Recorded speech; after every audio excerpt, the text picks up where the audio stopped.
স্কুলের একটি কক্ষে গ্রামীণ মহিলা, পুরুষ, বৃদ্ধা ও শিশু কিশোরদের সেবা দিচ্ছেন কমিউনিটি হেলথ কেয়ার প্রোভাইডার। কক্ষে কোনো মতে একটি টেবিল পেতে ঔষধ ও পরামর্শপত্র দিচ্ছেন রোগীদের। অসুস্থ রোগী বা বয়োবৃদ্ধ পুরুষ মহিলারা আসলেও বসার সুযোগ দিতে পারছেন না কর্মকর্তারা।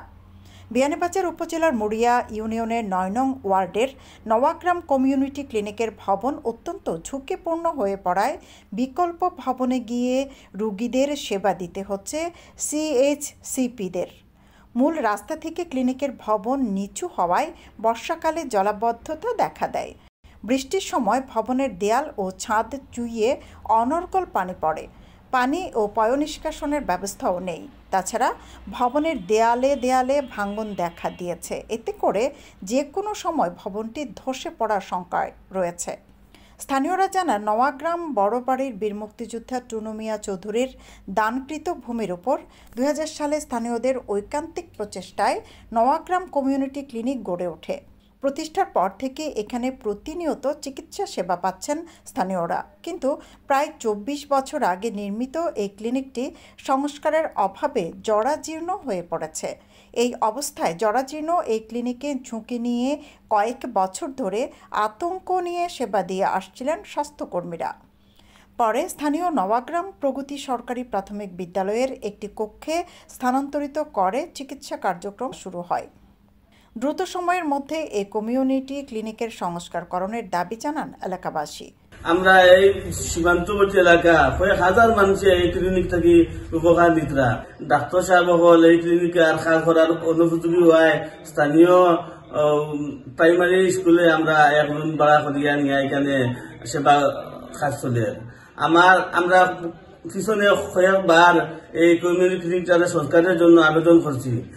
আমরা দেখি বিভিন্ন জায়গাতে এই বিয়ানীবাজার উপজেলার নতুন নতুন ক্লিনিকর, কিন্তু আমরা এই কমিউনিটি সংস্কার কাজ এখনো ওর না। আমরা ঊর্ধ্বতন কর্তৃপক্ষের আবেদন করি। রাস্তাটি উঁচু হওয়ার কারণে প্রায় ২ ফুট থেকে ২.৫ ফুট নিচে চলে গেছে এই বিল্ডিংটি। জলবদ্ধতার কারণে কর্তৃপক্ষ এখানে সেবাদান করতে পারছেন না। আমরা বর্তমানে এখানে নয়াগ্রাম প্রগতি প্রাথমিক বিদ্যালয়ের একটি কক্ষে ওনারা সেবাদান করতেছেন।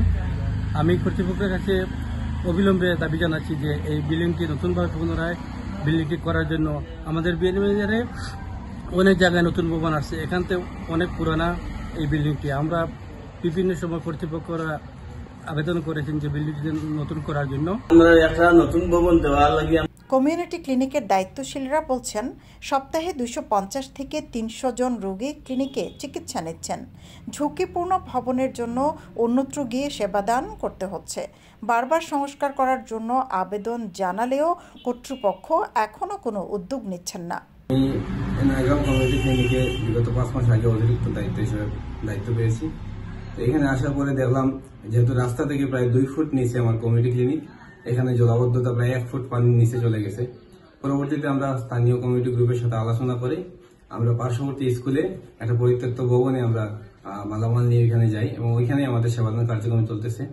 আর ভবনটি ঝুঁকিপূর্ণ হয়, এখানে আসলে বসে সেবাদান কার্যক্রম পরিচালনা করা সম্ভব হচ্ছে না। আমরা এর আগেও কয়েকবার আমাদের ঊর্ধ্বতন কর্তৃপক্ষকে অবগত করেছি এটা পুনর্নির্মাণের জন্য। তো বিষয়টা প্রক্রিয়াধীন। আমি আমার ঊর্ধ্বতন কর্তৃপক্ষকে বিষয়টা সুনজরে দেখার আহ্বান জানাচ্ছি। তো ভাই মরহুম বীর মুক্তিযোদ্ধা টুনু মিয়া চৌধুরী জায়গাটা দান করিয়া গেছেন ৫০০ ভূমি। আর এই ভূমিটা বিল্ডিংটা দীর্ঘদিন ধরে অকেজ হয়ে আছে, এটার কোনো ব্যবহার করার উপযুক্ত নাই। আর আমরা বারবার অনুরোধ করছি ঊর্ধ্বতন কর্তৃপক্ষের কাছে যে বিল্ডিংটা পুনরায় সংস্কার করা হোক এবং জনসেবা দেওয়া হোক, কিন্তু এখনো পর্যন্ত কোনো কাজ হয়েছে না। আমরা উপজেলা স্বাস্থ্য ও পরিবার পরিকল্পনা কর্মকর্তা ডাক্তার মনিরুল হক জানান, বিয়ানীবাজারে ২৬টি কমিউনিটি ক্লিনিক রয়েছে। এর মধ্যে ঝুঁকিপূর্ণ ভবনের তালিকা করে বেশ কয়েকবার হেলথ ইঞ্জিনিয়ারিং ডিপার্টমেন্টকে লিখিতভাবে জানানো হয়েছে। আশা করি এ বিষয়ে প্রয়োজনীয় ব্যবস্থা গ্রহণ করা হবে। সৈয়দা আখি হক, এবিটিভি।